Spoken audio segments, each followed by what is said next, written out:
ఏలూరు జిల్లా బుట్టాయిగూడెం మండల కేంద్రంలో పెట్రోల్, డీజిల్ కొరత నుండి రైతులను, ప్రజలను, పేషెంట్లను ఆదుకోవాలని వైఎస్ఆర్సీపీ పార్టీ నియోజకవర్గ కన్వీనర్ మాజీ శాసనసభ్యులు తెల్లం బాలరాజు అన్నారు. మంగళవారం స్థానిక హెచ్పీ పెట్రోల్ బంక్ వద్ద నిరసన కార్యక్రమాన్ని నిర్వహించారు.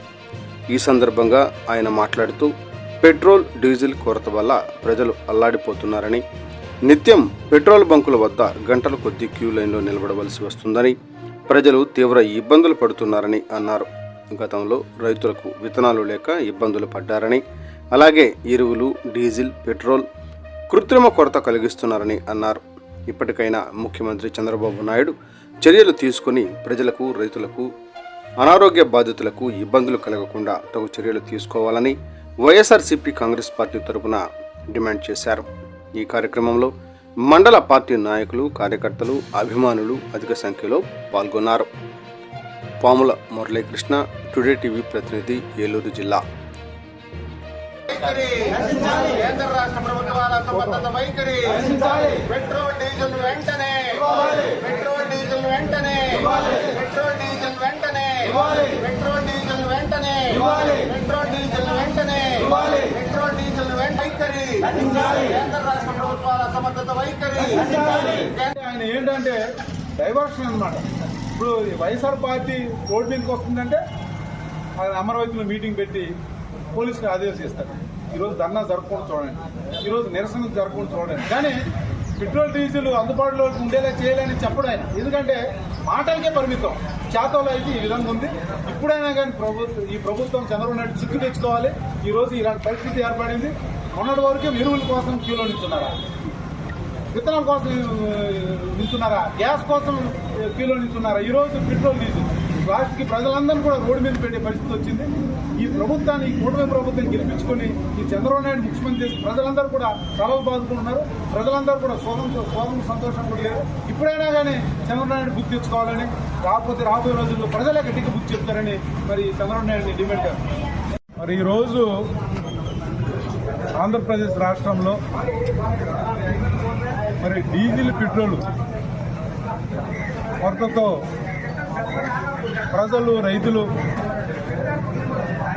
సామాన్య ప్రజలు మరి ప్రతి ఒక్కరు కూడా డీజిల్, పెట్రోల్ కొరతతో మరి అల్లాడిపోతున్నారు. ఎక్కడ ఏ బంకు దగ్గరికి చూసినా కానీ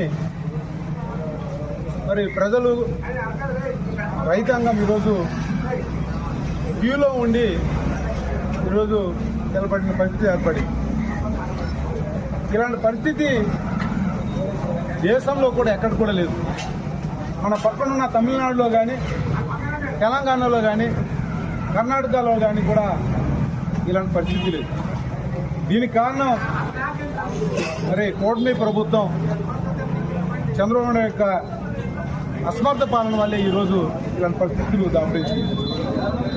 ఈరోజు పెట్రోల్, డీజిల్ కొరత వల్ల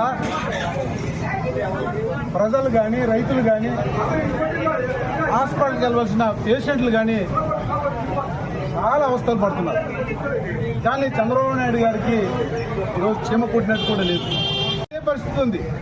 అయినా కానీ చంద్రబాబు నాయుడు గారు మరి ఆయన సంపద సృష్టిస్తానన్నాడు. సంపద సృష్టించకపోయి ఈరోజు సంపద లేకుండా చేశాడు. ఈరోజు ఈ రాష్ట్రంలో ఈవెన్ పెట్రోల్, డీజిల్ కూడా ఇవ్వలేని పరిస్థితిలో ఉన్నానంటే ఇది కేవలం బ్లాక్ మార్కెట్లో ఈరోజు అమ్మడమే. ఈరోజు కూటమి నాయకులు, డీలర్లు వీళ్ళందరూ కూడా కలిసికట్టుగా ఈరోజు దోపిడీ చేస్తున్నారు. మొన్నటి వరకు ఎరువుల కొరతను కూడా అలాగే కృత్రిమ కొరతగా సృష్టించి దోసుకున్నారు. విత్తనాలను కూడా మరి కృత్రిమ కొరతగా సృష్టించి దోసుకున్నారు. ఇప్పుడు పెట్రోల్, డీజిల్ని కూడా కృత్రిమ కొరతగా సృష్టించి ఈరోజు దోసుకునే పరిస్థితి ఏర్పడింది. దీని మీద ప్రజలు కూడా ఈరోజు ఆందోళన, ఆగ్రహంతో ఈరోజు ఉన్నారు. ఇప్పుడైనా కానీ చంద్రబాబు నాయుడు గారు ఈరోజు కళ్ళు తెరవండి, ప్రజలకి కావలసినంత పెట్రోల్, డీజిల్ ఇవ్వండి. ఎందుకంటే పక్క రాష్ట్రాల్లో దొరుకుతున్న పెట్రోల్, డీజిల్ ఈ ఆంధ్రప్రదేశ్లో ఎందుకు దొరకడం లేదో ఒకసారి మరి ప్రజలు కూడా గమనించాలి. ఎందుకంటే చంద్రబాబు నాయుడు గారు దోపిడీకి అలవాటు పడిపోయాడు. దోపిడీకి అలవాటు పడి ఈరోజు పెట్రోల్, డీజిల్ కూడా బ్లాక్ చేసి ఈరోజు మరి అమ్ముకుంటున్నారు వాళ్ళకు నాయకులు, వాళ్ళందరూ కలిసి. దీని మీద ఈరోజు వైఎస్ఆర్ పార్టీ కూడా పెద్ద ఎత్తున నిరసన కార్యక్రమాలు చేపట్టింది. దీన్ని చూసన్నా కానీ చంద్రబాబు నాయుడు వెంటనే మరి ప్రజలకి మరి డీజిల్ కొరత లేకుండా, పెట్రోల్ కొరత లేకుండా చూడాలని వైఎస్ఆర్ పార్టీ తరఫున డిమాండ్ చేస్తున్నాం.